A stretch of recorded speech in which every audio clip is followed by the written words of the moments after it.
Gun control? What? It's in the Bible. Dr. Joe sent me a powerful information. Let me share with you the truth, the facts, history, and what it means today. Get a cup of coffee. Coffee is good this morning. Yes, it is. All right, Matthew 24. Jesus said these words about defending yourself. See, he's saying you need to defend your soul by giving your life to Christ and be sure you're under the blood of Christ. And he compared it to a person protecting his own home being armed.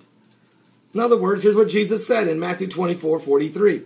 But know this, that if the goodman of the house had known in what watch the thief would come, he would have watched and would not have suffered his house to be broken up. He would have been armed and ready. He would have been prepared if he knew when he was coming. Now, listen to this. The United States government in the Obama administration is pushing hard for gun control. The progressive movement, they like to call themselves, is desperately trying to take away your ability to defend yourself. It's not just defending yourself. It's not about duck hunting. It's not about deer hunting.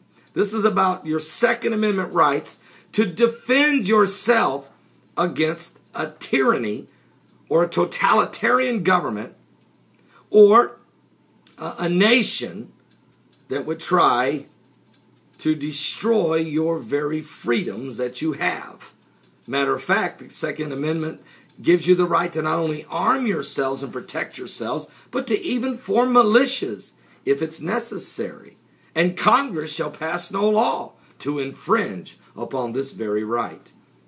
Now, why would this be? Why is this so important, Paul? You're overreacting. Really? Let's see how much I'm overreacting. If you were living in the Soviet Union in 1929, the communist nation of Russia established gun control. And from 1929 to 1953, 20 million Russian people were killed. They were unable to defend themselves. They were rounded up and exterminated. In 1911, Turkey established gun control.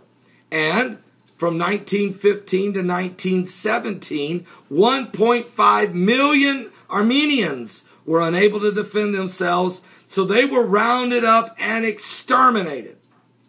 But Germany had a different ideal. They had a new Führer, Adolf Hitler, and he changed their constitution. He used the power of the vote within their parliament, and in 1938, they established gun control. And in 1939 to 1945, a total of 13 million people would be rounded up and exterminated, 6 million of them Jews. China established gun control in 1935, and their communist regime from 1948 to 1952 rounded up their political enemies of their communist doctrine and exterminated 20 million Chinese. They were unable to defend themselves. And then there's Guatemala. They established gun control in 1964. And then from 1964 to 1981, 100,000 Mayan Indians were unable to defend themselves. They were rounded up and exterminated. Uganda in 1970 under Idi Amin established gun control. And from 1971 to 1979, 300,000 Christians were exterminated because they couldn't defend themselves. Cambodia, they did the same thing in 1956. And from 1975 to 77, 1 million Cambodians could not defend themselves. They were rounded up and exterminated.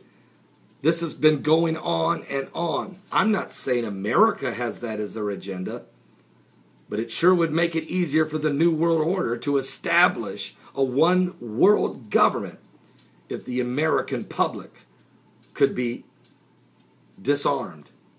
My book, Mark of the Beast, RFID, the reason in it I have current world events, how it relates to Bible prophecy.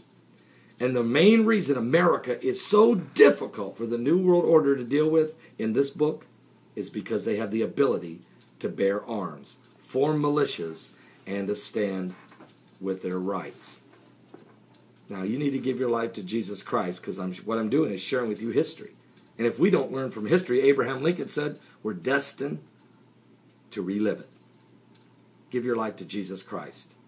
I'm not political. This isn't about Democrats and Republicans. This is about right and wrong. Just like Jonathan Cahn, the rabbi who wrote The Harbinger.